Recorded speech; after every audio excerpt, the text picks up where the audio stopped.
Good afternoon. Assalamu alaikum, everybody. Ramadan Mubarak to everyone. I would like to thank you all for joining this fourth session of the Virtual Research Academy under the Saudi Heart Association. I started this activity in order to increase the culture and cultivate the culture of research in our region. And by inviting and meeting with people who are interested in research around the world, not only in our region, but internationally. And there's no better one to interview and meet than Professor Salim Youssef. Dr. Salim Youssef, I have known him since 2010 when I traveled to McMaster, and we met together in a cafeteria taking a nice salad together and talking about research. And as they say, the rest was history. It has been a great pleasure and honor to be part of your team, Dr. Youssef, over a decade, more than 12 years now, and still counting. It has been really a great pleasure and honor to have you, and thank you very much for accepting my invitation. Well, thank you, Khalid. Eid Mubarak to you and your audience as well. So happy to be with you. Thank you. So in the next 1 hour or so, we will go over the Population Health Research Institute, PHRI, a success story.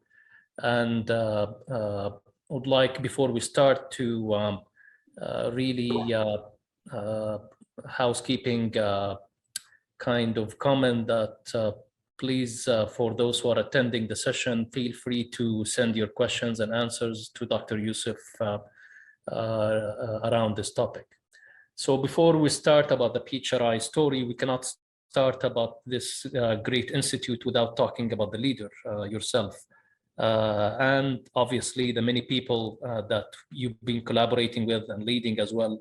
So maybe if you allow me, Dr. Youssef, to start with what I call behind the scenes, kind of details that people might not really know or read in articles, something about yourself. How was your start as a researcher? Not necessarily the full journey, it has been a very long one, but at least tell us about the major beginnings in your research career, and how did it shape Dr. Salim Youssef, the one that we know today? Well, Khalid, it's very hard to know where to start because there's never any real beginning. I was born in India to a modest family. My father and my mother were the first people to go to university from their families. My father was the youngest of 8 children, first person to go to university. My mother was from a small village in Kerala, and she was one of the first, certainly the first Muslim woman from her village to go to university, and one of the first in the state. Very unusual in those days in the late 1940s. So there was a culture of education in the family. And throughout our lives, our parents emphasized education. And all the spare money in the family went to educational activities, good schools, extra books to read, never tuition. It's always what we did ourselves. I was fortunate. I went to a good public school, means a government school, which was at the very beginning. It was the second year of the school. So the classes were very, very small. The teachers knew as well.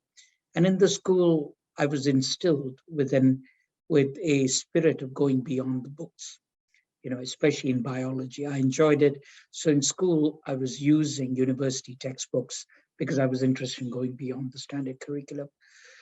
At college, I was fortunate to get into one of India's higher ranked medical school, a Catholic medical school, St. John's.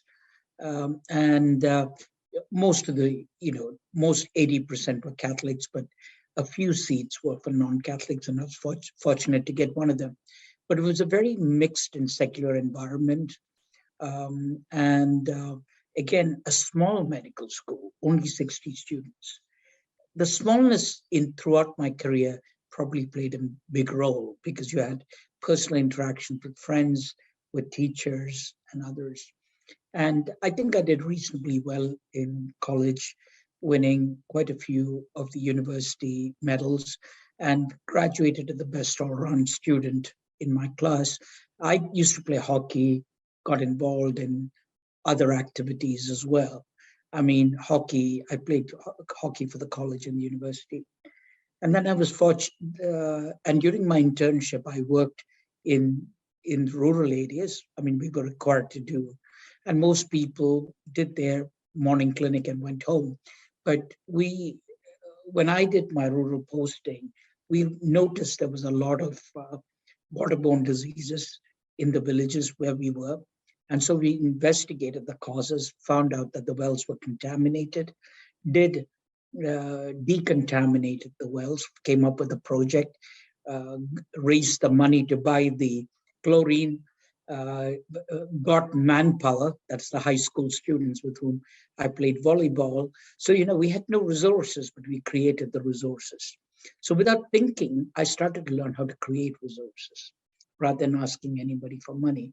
And it was motivating people because the students were motivated. Why are people getting a lot of waterborne diseases and what can we do about them?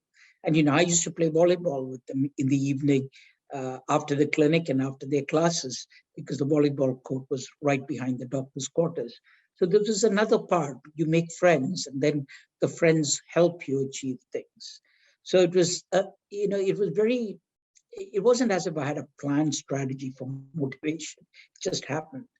And now Khalid the Sheikh is nodding his head because he knows that's the strategy we use even today. And we went and decontaminated the wells. The local people didn't want it to be done because they thought the water would be undrinkable, but it worked. And waterborne diseases went down, at least for a short time when we were there. We don't know about long term. Now that was then presented at a national conference. It was part of my essay that went in with the Rhodes Scholarship. And we same thing, then half of my rural posting was in the tea estates of Munnar in Kerala. And we wanted to understand, we noticed that there were 10 times as many women undergoing tubal ligation compared to vasectomies. This is the time of India's heightened family planning program. That was strange. Tubal ligation, much more involved procedure, needed a hospital admission. And then all the questionnaires we did not give us the answer till ultimately one of the workers told us, sir, if I have a vasectomy and my wife gets pregnant, I lose face in the village. There was a lot of extramarital sex in the village. Now, this is telling you again, you need multiple methods. So both of these turned into papers. Both of them were involved in my essay for the Rhodes Scholarship. And my interview, a good part of it was related to that, which is unusual because most people probably talked about academic achievements and other things. And my big turning point, there were two turning points. The first was soon after I got the Rhodes Scholarship, my father died. And that left us with a dilemma. The dilemma was, should I go to Oxford or should I take up a job? In fact, I got a job in Oman at that time through a cousin, being an assistant to the palace doctor, and but very good money, would have solved all the financial problems at home. But my mother said, no, you go to Oxford. And so on a scholarship of £110 a month, I went to Oxford. And we struggled, and as a family, my brother was in medical school, my sister was in high school. My father's life insurance we used it up in 3 years when my PhD would finish and when I'd start to earn. But it was my mother who said, no, you go. You'll never get this opportunity. That again tells you the deep value of making the right choice, even when it was a difficult choice. And Oxford was phenomenal. I mean, my eyes were wide open. I was in the same building as Nobel Prize winners, one or two, but it was amazing. And it's not that they looked or talked differently, but just the feeling you were there. and Hans Krebs's lab was below my labs. And but also the amazing thing was the young people, they dreamt of doing things. There was nothing that they could not achieve. And the faculty was also like that. And when I worked with Richard Peto, he said, I don't really care about your DPhil, your PhD.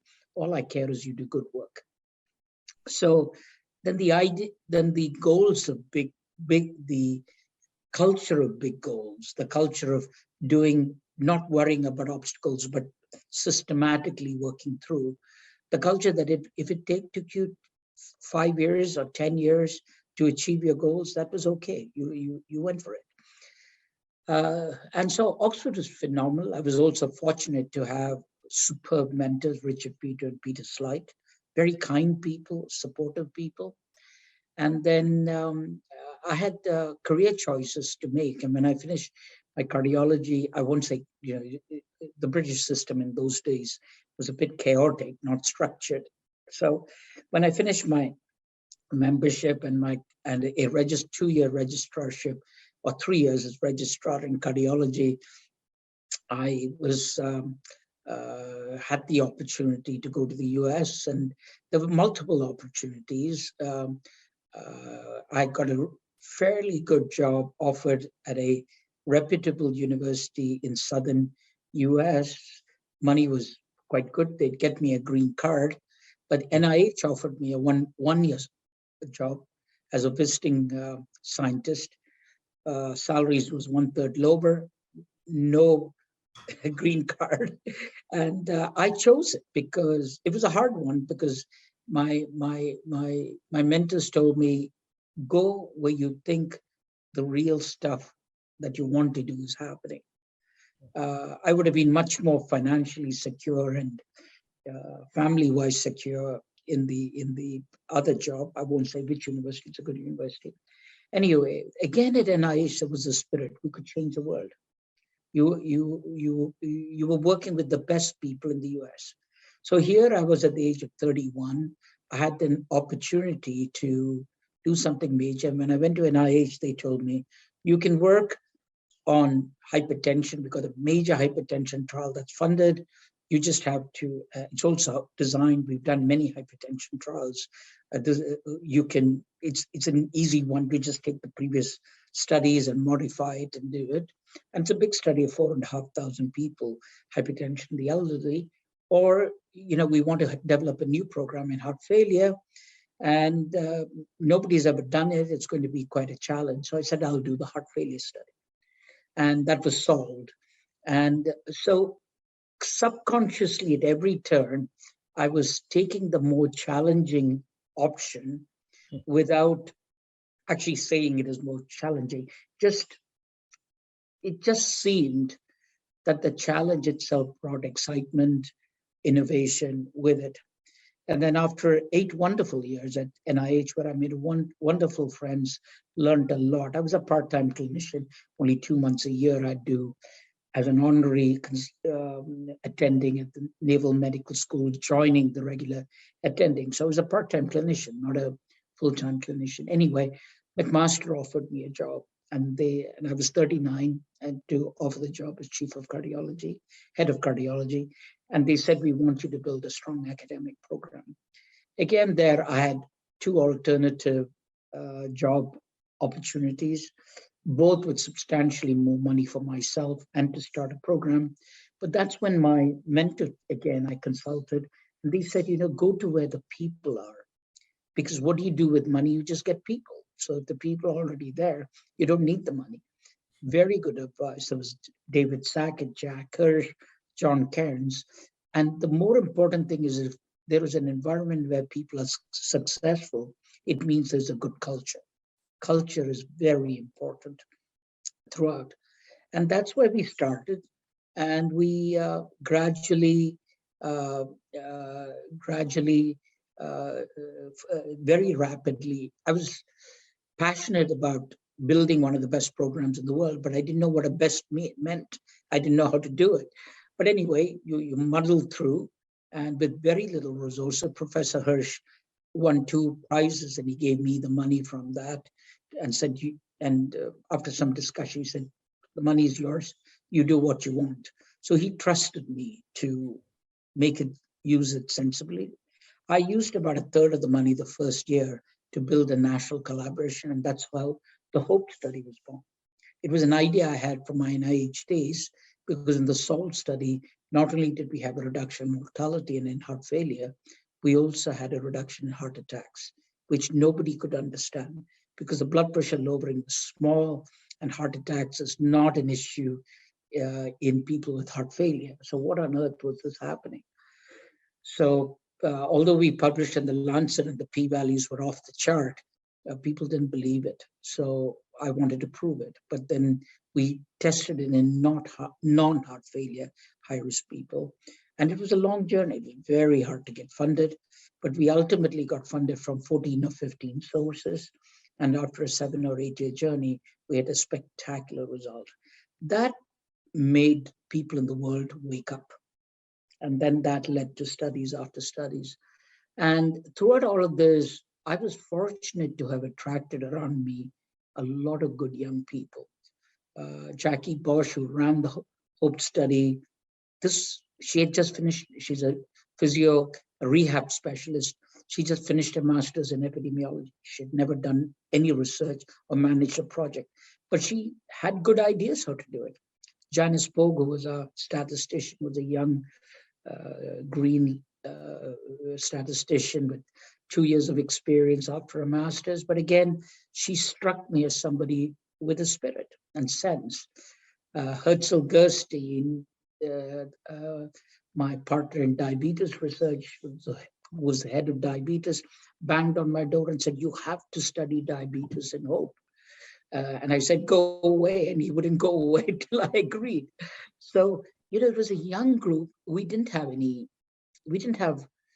infrastructure.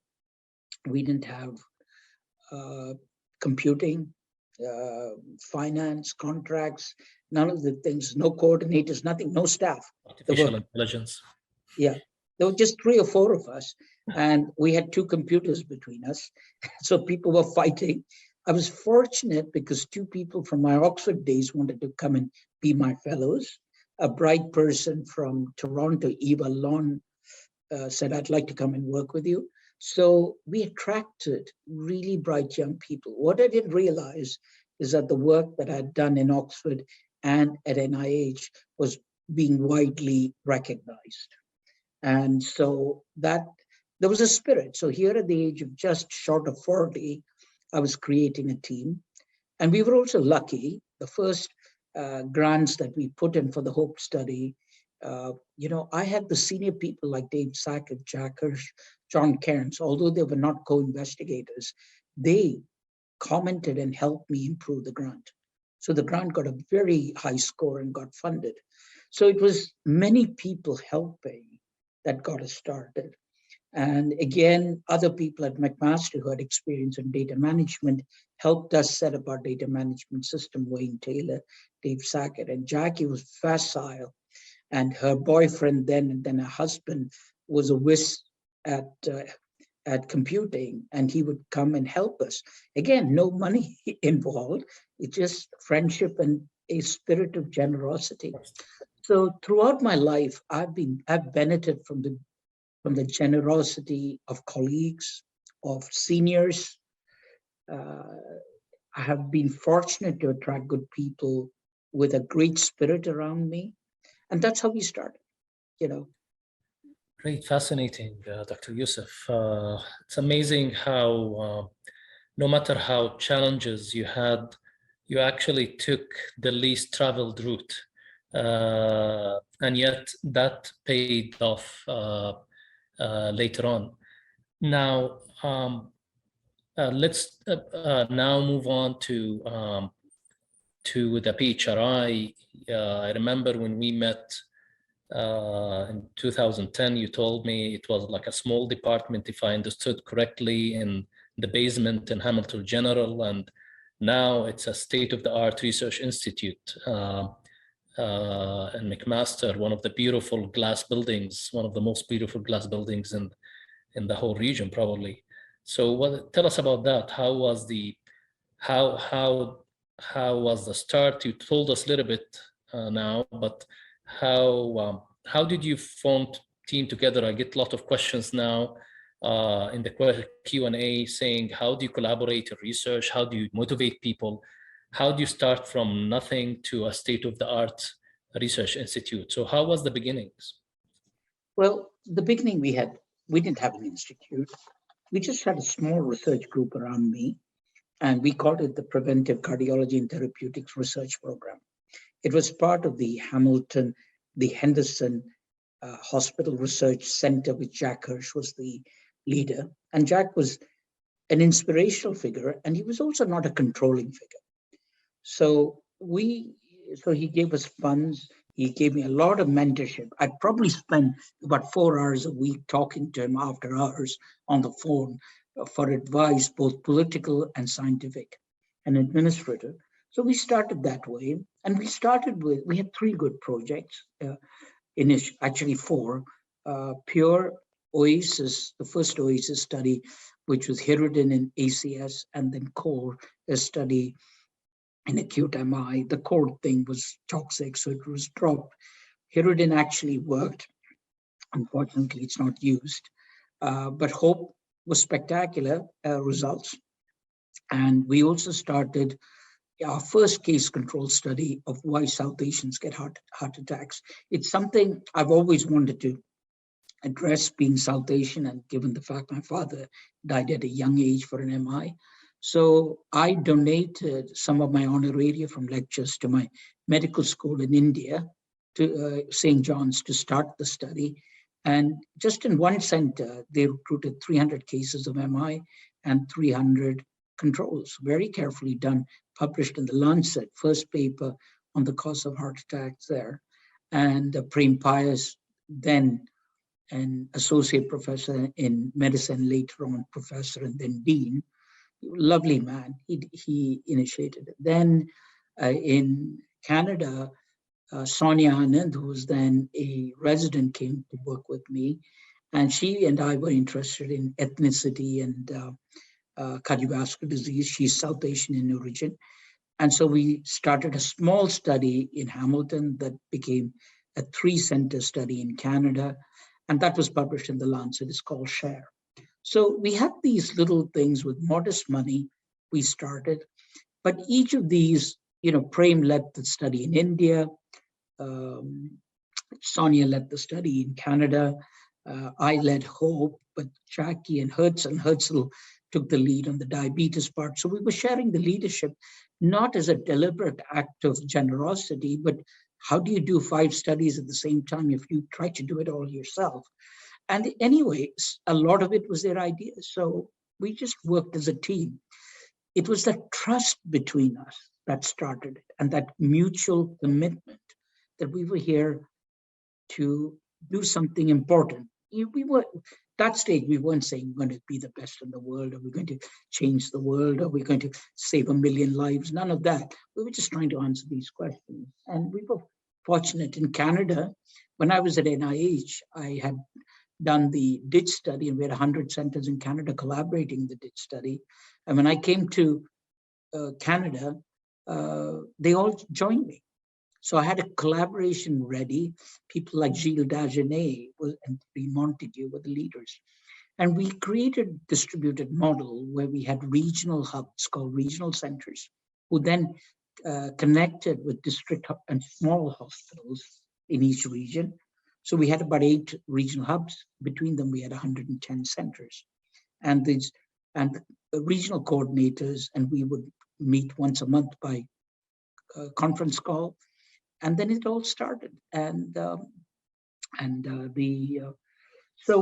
the start was very important. The culture was there, and the culture of friendship and sharing. And I always say, you've got to be friends before you collaborate. The other way around may happen, may not happen.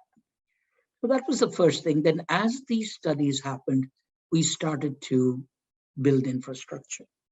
We had started to build we first had one person who did the finance, contracts, and accounting. Now today we have 2 departments, one in finance and contract, with about 25 people. It's too many people. I think we've got too many there. So we didn't have quality assurance. Today we have quality assurance. We didn't have a computing department. We had one person running the computing at that time. Now that's the biggest group in our PHRI, about 40 people. We started with one statistician, became two, and now it's about 25 people. And then we also, because we started all these studies together, all the money was pooled. Everybody's money was common money. And although I was the leader and I did have a significant say, I made sure that this money supported everybody's efforts. And so we created a culture of sharing. And when people came and joined the group, I didn't have to tell them this is the way we operate. That was, they just shared in it. We helped them get their grants.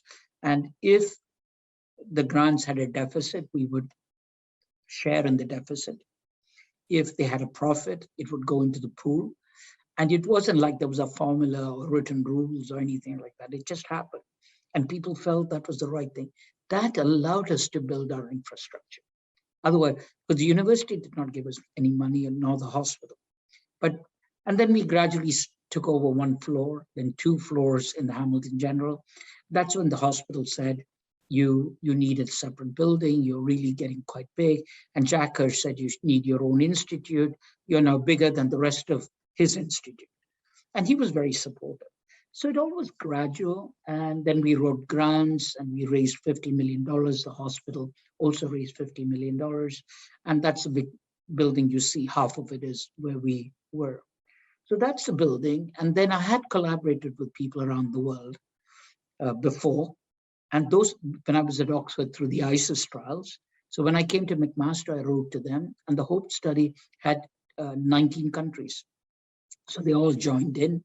And then we did the cure study that with clopidogrel, which was an important. And that brought in industry funding. HOPE didn't, although it had partial industry funding, it was very tight. There was no loose change. The cure study helped us have some loose change and expand our global collaboration. And then Shamir Mehta came as a fellow to join us, and he worked superbly hard. John Eichelboom came from Australia, worked very hard. Most of our successful people today are people who are homegrown. There were 1 or 2 people we recruited. Half the people, senior people we recruited from outside were successful, half weren't. Like Bob Hart was very successful in stroke. Then there were other people locally, like Herzl, who's now a superstar in the diabetes field, made major contributions. And the micro-HOPE study that he led in HOPE was the first study to show you could reduce mortality in diabetes. Otherwise it was always glucose lowering or microalbuminuria change. And since then, he's led several big studies like Origin, Rewind, and others. And then we had Stuart Connolly, very dynamic, very goal-oriented, and he was fantastic. So gradually we brought in people, they developed their own programs. I worked with them in everyone, but it was very clear they would be the leads of their programs. It wasn't any written agreement. And even today, when I collaborate with people, there is no sense that they are in a shadow. The sense they have is they're in a shade that is nurturing and that they grow. Today, we have 7 people in our group who are in the top 1% of cited scientists in the world. Many people have got national and international awards. PJ Devereaux trained in medicine at McMaster, then went to Calgary and Halifax in medicine and cardiology, and then came back and said, I want to develop a program in perioperative medicine. And he wanted to solve the issue of beta blockers. And it was tough to do them because it's working the perioperative space. You need the cardiologist, the internist, the surgeon, the anesthetist, the critical care people, everybody to collaborate. Acute MI is easy. They're all in the CCU. So it's only one doctor you got to deal with. So, but he's now developed a superb program, probably the best program in the world in perioperative medicine, over 20 years. And today, perioperative medicine is the biggest program at PHRI today. So we were open to new ideas. And today we do fairly significant work in kidney diseases, stroke, dementia, and also infectious diseases. We have studies in South America and Chagas, in Africa on TB. We're thinking of a big program on malaria. So there weren't borders to who could be working with PHRI. They weren't boundaries, what questions we tackle, except we'd be tackling important questions.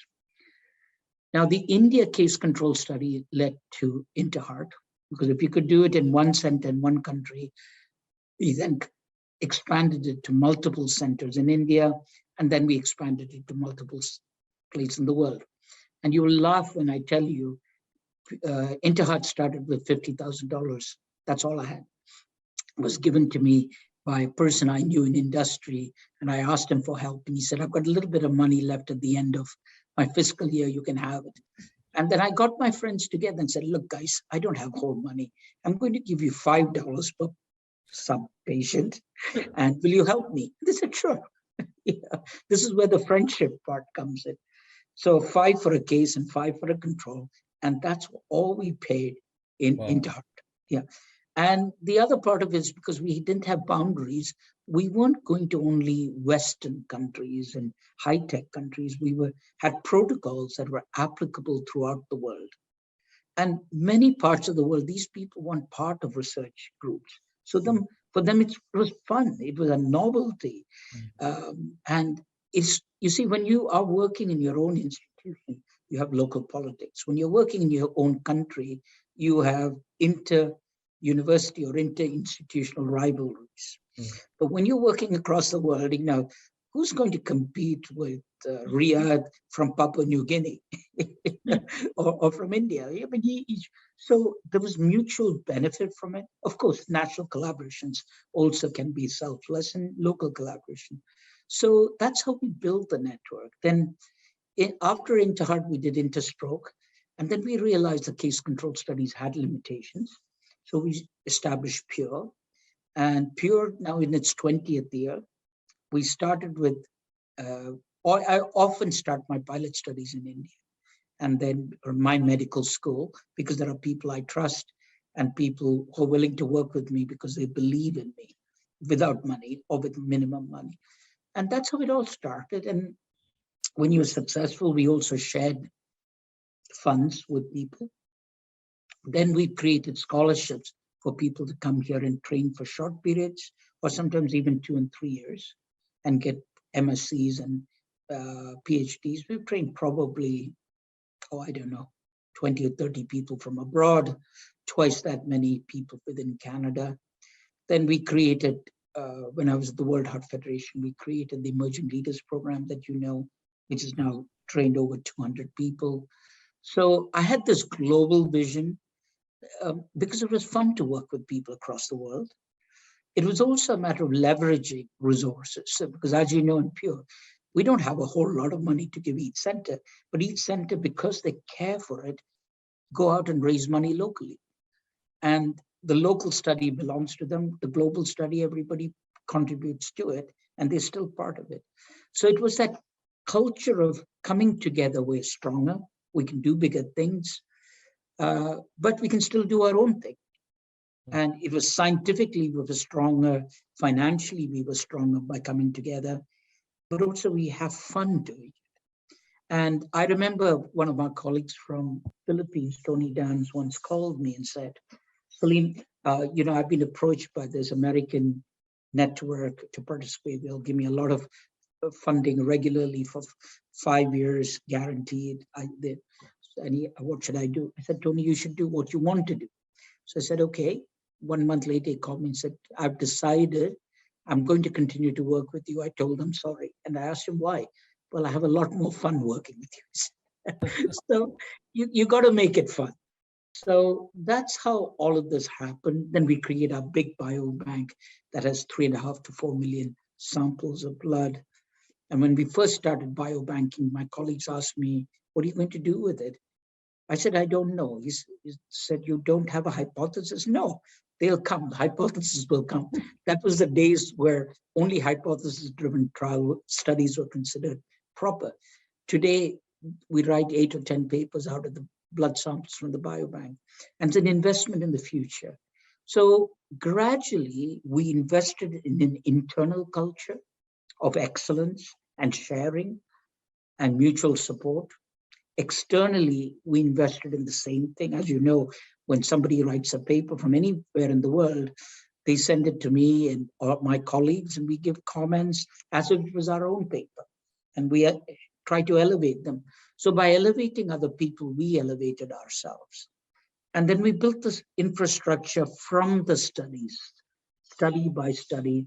And now our infrastructure is superb, world-class computing, world-class biobank, world-class communication lines, all of that. So it's PHRI is formally now about 23 years after it became PHRI, but I've been at McMaster 30 years. And even before McMaster, I was involved in building collaborations. So it's hard to know where to start. The other thing is you develop other people because you've got to keep an eye out for the future. And medicine is a wonderful specialty. A lot of people go into it because they want to serve, and a lot of people still remain that way. But a lot of people change their thinking, and then monetary factors become important. Part of it is because of family expectations, personal expectations, and part of it is because, at least in Canada, I've noticed the discussion between many of the young doctors is how they can make more money, which disappointments me. I think people should make good money, but that shouldn't be the primary goal of whatever you do. So developing a team of people who believe in your priorities is important. This doesn't mean that they shouldn't do well financially, they ought to. But the gap shouldn't be 5-fold or 10-fold. It could be 50%, could be 2-fold. So we created a fund within PHRI to support the young investigators so that when they put time in to do research and they're not doing clinical work, they still get a top up to narrow the difference. It doesn't eliminate the difference. That then creates loyalty. Most of them, not all of them, most of them. And so I think it takes a minimum of 10 years to mentor and develop a person. And if 10 people come to me and say, I really want to do research, only half mean it. Out of the 5 who then work hard, about 3 will succeed and 1 or 2 will succeed very well. So I would say my batting ratio is 1 out of 10. And you got to accept that's the way. It's like saying, I'm trying to put together the best team in the English Premier League. Mm-hmm. Not everybody in England is going to make it. They all want to make it, but they don't make it. But you have to invest in a lot of people to get that 1 or 2 people who will be stars. And I look for people not only who are intelligent, who are committed, but persistence, because a lot of disappointments in research, a lot of rejections, a lot of obstacles. And then the spirit. You really need a spirit of generosity. You can't keep things to yourself. Now, I also know my limitations. I'm not the smartest guy in the world. So I do something that is second best, which is I surround myself with people who are smarter than me. And we exchange ideas. Then we use those collective ideas to do our studies. So most of our studies have imprints from several people who collaborate. It's not just my idea and my direction, it's everybody together. I have obviously as the leader of the group, I have the privilege of helping judge which of the various ideas we incorporate. My colleagues trust me, although I must say there are times when probably I made the wrong decision, but that's the way it is. So the success of PHRI is one of spirit and culture, and friendships and collaborations. The building is just a small symbol, and it's not really that important. It's nice, but it's not that important. Amazing. So people, and trust and friendship, the basic elements of humanity, again, resounds again in a very important time, and nowadays, particularly from what we are seeing now in this crazy world. So there are many people from Saudi Arabia, particularly in the Gulf region in general, and other parts of the world, I'm sure, but particularly the Arabian Gulf region and the Middle East, particularly the Gulf region, have been really sent away for sabbaticals. They've been trained, including myself, and great research in great institutes and hospitals in Canada and the States and UK. And they go back and they get what I call a cultural shock. They basically need to, and you kind of alluded to this, they need to go around and do a lot of administrative jobs at very early age. So they go back from Canada or what have you, and they are full consultants, and then they are busy really running administration. They're being given leadership at a very young age, just coming back within a few years, not even given the chance to know people around and know the culture. And they move very fast in the administration, many of them, because basically many people around, and particularly the senior, are more concerned about doing other things. They got promoted to full professors. They don't really have that culture of giving back that you told us about. And many of these people are very busy at night, working in the private sector. So they're living 2 lives, not 3 lives. And you end up with many people, particularly the junior people, not really being committed to their deadlines, not delivering or research commitments, letting alone doing any research. How do you get around this? How do you build a culture around this kind of, I was surprised when you said that there are many young people in Canada now looking only for, or mainly for, money and so on. We all do. The question is, how do you really make it research as a priority in your life, among many things that you want to balance in your life? Well, the first thing is you really need to want to do research. Okay? And research isn't for everybody. That's the first thing. The second thing is, so there's 2 things, the person and the soil, the environment. You need role models. You need people who are successful in research and convey the excitement and fun of research. You need to do that. The second thing is you have to show that research matters. It's not just publications or promotions. It actually makes a difference to people. Like here, we often talk about saving 1 million lives. That's how people talk here. And recently, I was mentoring one of my mid-level people, being offered a chiefship job somewhere else, and I always tell them, go and look at it. But then ask yourself, what do you really want in life? Do you want a title?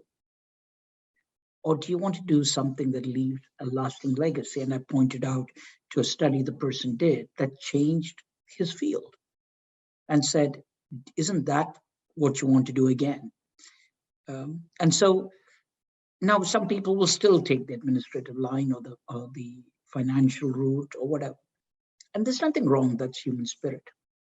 The other thing is the institution needs to hold people. So you can hold people on culture, on vision, but you also need to hold them on tangibles. What they want to do, like with this person, was very clear. He couldn't do what he wanted to do somewhere where he was going to go. So I said, you're going to give up on your productivity. And because at PHRI, we have the infrastructure, we also put seed money under people to get their studies started. And people who are not in the high-end billing specialties, we even provide stipends, not a huge amount, $30,000 to $50,000 extra a year for them to protect their time. So while if they were doing full-time research, there may be a 2-fold difference in salary. Now the gradient is only 1/3 or 1/4 difference. So then they see, yeah, it's not too bad. So we provide stipends. Now, obviously, we had to raise money and save it. And most of the money initially came from me, but a lot now comes from my colleagues like Herzl and Stewart and Shamir and others, it all goes into a common pot and we help people. We also have leveraged philanthropy to create chairs for bright young people. So it's called golden handcuffs. So there's money that grounds them. There is the facilities, there's the culture, and there's the opportunities. And so we have, if they went somewhere else, they have to hire statisticians, computer programmers, coordinators, all of that. We have it all here. So you have to create that culture. And, a country like Saudi is wealthy enough to create one or two centers of excellence. And these centers of excellence should be led by people who are strong researchers and whose recognition comes from development of research and other researchers and doing excellent research rather than becoming rector or whatever else, administrative titles. The status has to be high, okay, there. And there's financial compensation for that is reasonable.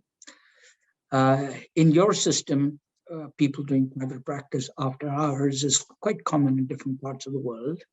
You can't completely eliminate it. I mean, I think of Brazil, Alvaro and others, they have their private offices, 1 or 2 days a week. But the other days they work. But then again, the institution puts some money to support them in research. And they've made a conscious decision. I'm going to be satisfied with a certain level of compensation. So it's a mixture of things. So it's the person, it's the environment, it is the culture, and it's the fun. So that's really what it is. Well said. So we have 10 minutes left, and I would go on and on for the whole day with you, but you have limited time, so we want to make the best out of it. In a few minutes, tell us about the major studies for those particularly outside the field regarding how the PHRI has, led by yourself and many others with you, have really changed medicine as we speak, not only cardiology, and one of them is PURE. So you want to talk to us about major seminal studies that made the difference? Well, you never know whether something's going to make a difference till you're well into it, until you've finished it and it's successful. But you always start out with ideas that you think will be seminal studies. Not all of them turn out to be. Like PURE really, as I said, started off with a small case control study. In those days, 300 cases, 300 controls was huge, And then we went to a national study in India, then to InterHeart, then to InterStroke and PURE. So it was a long journey. And PURE grew to have multiple dimensions, just not only cardiology, but the social determinants of health, nutrition, diabetes, cancer, all kinds of things. So PURE is a major study because there was nothing like it before, a standardized global cohort study. And looking at the effects of urban and rural, different economic circumstances, different social circumstances. Of the trials, our HOPE study with ACE inhibitors was a crackerjack. And although everybody remembers the Ramapril, an equally important result was the fact that vitamin E did not work, and we showed it conclusively. That was important because, to be honest with you, we had big hopes on vitamin E. Then the polypill story, where we did TIPS 1, TIPS 2, TIPS 3, HOPE 3, and now a meta-analysis showing a 50% reduction in cardiovascular disease in primary prevention. And primary prevention is tough because, the event rates are low, so you need bigger trials. People don't feel unwell, so non-adherence is an issue.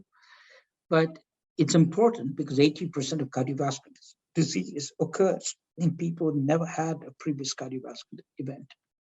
So if you really want to, make a big impact on reducing cardiovascular disease, you have to deal with primary prevention. So that is important. Now we're working with the World Heart Federation to try to implement the findings, get it in the guidelines, getting it into the essential medicine drugs list, working with companies to produce multiple polypills and so on. So that is a stream of work that is very important. In acute coronary syndromes, our first major breakthrough was really the cure study with clopidogrel. And then there's been a series of studies, and then Shamir Mehta's and Sanjeet's work in interventional cardiology, Shamir's work with the TIMAC study on the timing of early intervention after ACS, and then complete, which you participated in, and Sanjeet's study on the rival, the radial versus femoral. And so these things have influenced practice.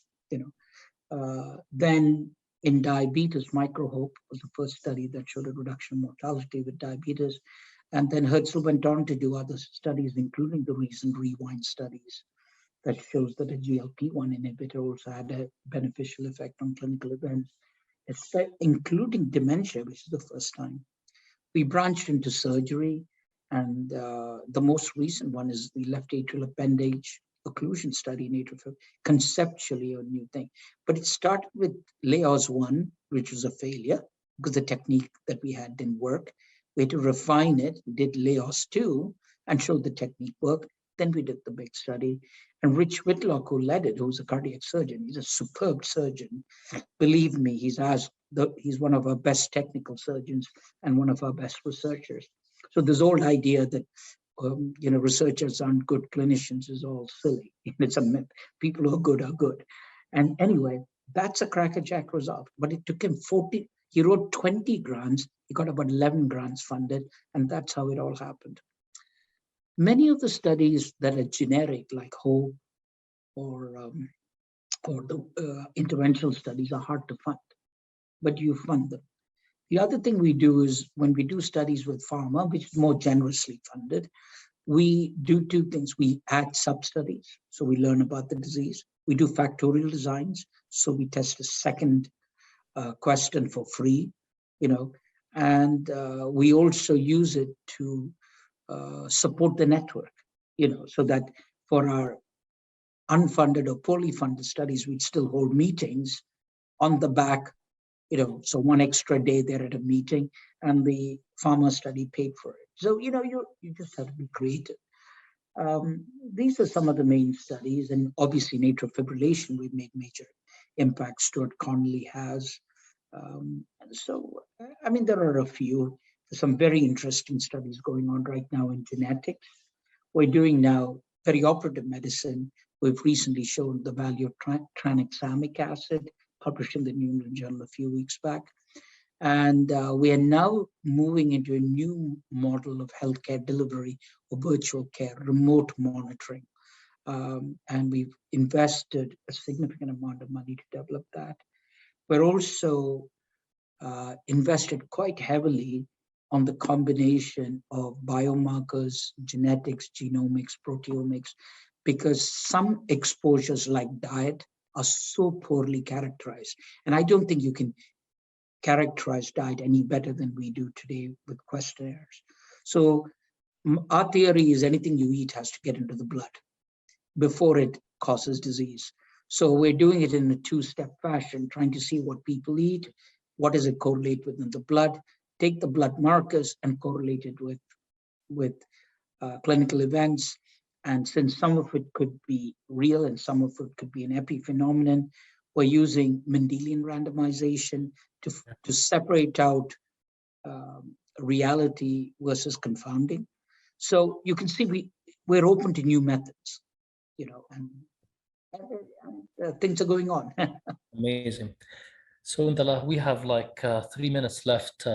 Many questions are coming regarding what would be your pearls of wisdom and advices to particularly the junior people, junior researchers. Do they start on multiple paths or focus on one path only? I mean, you're kind of encyclopedic in your way of collaborating with people. You've always advised me to go beyond even cardiology, and this is very shown in your work as well by collaborating outside your own subspecialty. How about junior people? What would be the most important 3-4 advices to start? I'd always say start with one question, one project, but be open to ideas about that question from multiple sources. Okay. Okay. Don't try to do multiple projects initially because the journey is long, it's tough. And you have to learn skills as you go Be on. focused. Yeah. I mean, I was focused on acute MI for the first 10 years, 15 years of my career with the ISIS trials. My PhD thesis was that, then ISIS 1, ISIS 2, and so on, then heart failure. So be focused because, as Winston Churchill said, if you stop to throw a stone at every dog on the street, you'll never get to the end of the street. So you got to focus. And you could probably just continue to do that very successfully for the rest of your life. That's perfectly okay. Or you might do what I do, where through collaborations, I go add while continuing on my main path, and I'm secure. I've done 10, 15, 20 years of work, and I know what I'm doing. I use those skills to develop a new area in collaboration with somebody who's an expert in that area, like Herzl for diabetes. I'm not a diabetes expert, or with Bob Hart for stroke, or with Richard Whitlock for cardiac surgery. They tell me about cardiac surgery. They respect my experience in research and clinical trials, and the two is a good marriage. But it's their studies, it's not my study. I mean, when I say it's our studies, but they lead it. So the first thing is focus, focus, focus, focus. That's the first thing. Second is finish anything you start.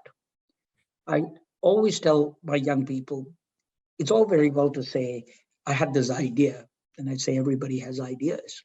Then they say, oh, I did it, but I've never published it. It's sitting there. I said, if you didn't publish it, it doesn't exist. Okay. Then you have people saying, oh, I'm writing 5 papers. I said, no, write 1 paper. So focus is what I go on. And I say, you finish that 1 paper and then start on the next one. Now, when you are more senior, you can juggle 2 or 3 papers, but initially 1 paper.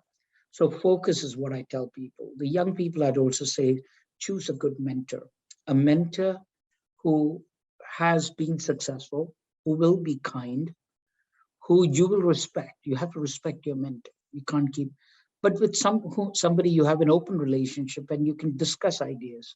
Like I used to argue with Peter Slight and Richard Peter, but it was done after about 3-4 years I was at Oxford, and also after mutual respect, you see, and they knew by arguing with them on a scientific matter, I wasn't disrespecting.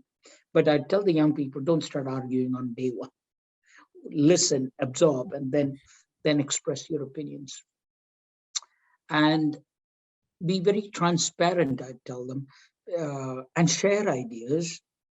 There will be the odd person who will quote unquote steal your idea, but that's the rare person. And the value of sharing is if you share, others will share with you. And the other thing is, it's lots of people have lots of ideas, but very few people take the idea through to completion. So don't worry about it. So it's like the poly pill idea. I was not the only one who had the idea. Lots of people had it, but we took it all the way over 15 years of work. So yeah. Perseverance. Yeah, but I think the main thing is, I mean, I know you're passionate about trying to build research in Saudi, and I think what you have to do is to somehow get the attention of somebody in power in the government and say the future of the country, not just health, economy, everything is in research. You have to come up with new ideas, and some of those new ideas will be the engine for growth. It'll also change the culture of people. And, it's also education. We always think of education as sitting in a classroom, learning something and regurgitating it out at an exam. But education is learning how to find the answer yourself. And that's research. The other thing is Saudi does have the resources to be a major player in the region and in Africa and other parts of the world, but it isn't. And I don't know why. Maybe that didn't have the visionary leadership it had. So I would hope in your country, your leaders will try to set up a handful, not, you don't want 20, maybe 3 or 4 major research institutes that collaborate with other people, get visionary leaders, support them fully, little interference, encourage national and international collaborations. Because even Saudi, I don't know what your population is, 35 million, 40 million, something. 35. Yeah. It's not big enough to do some of the big things that are needed for the world.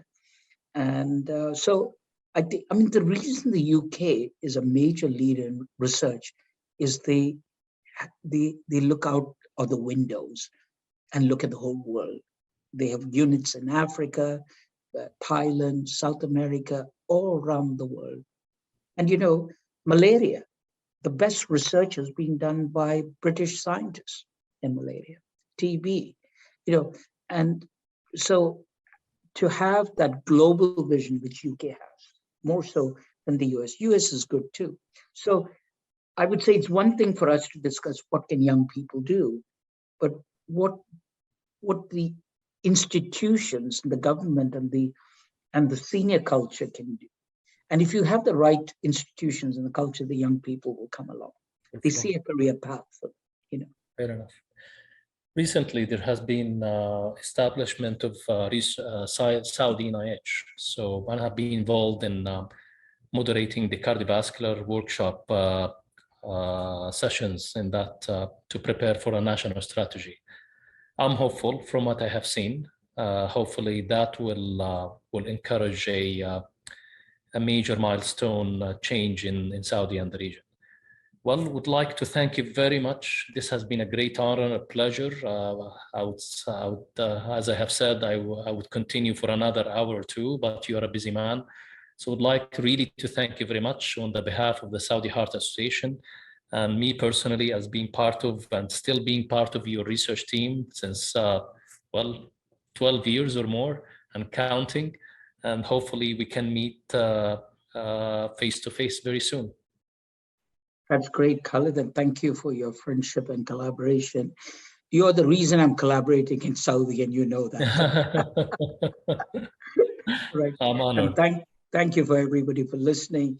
I hope there was something useful, and clearly those listening are committed people. You've got 92 participants, brilliant.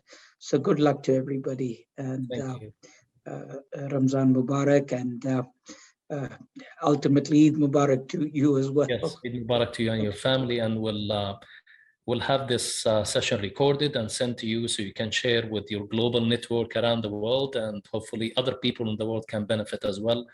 It's not only for Saudi or the Gulf, but for the whole humanity. Thank you very much, Dr. Yusuf. Thank you, Khalid. Thank you. Have a good day.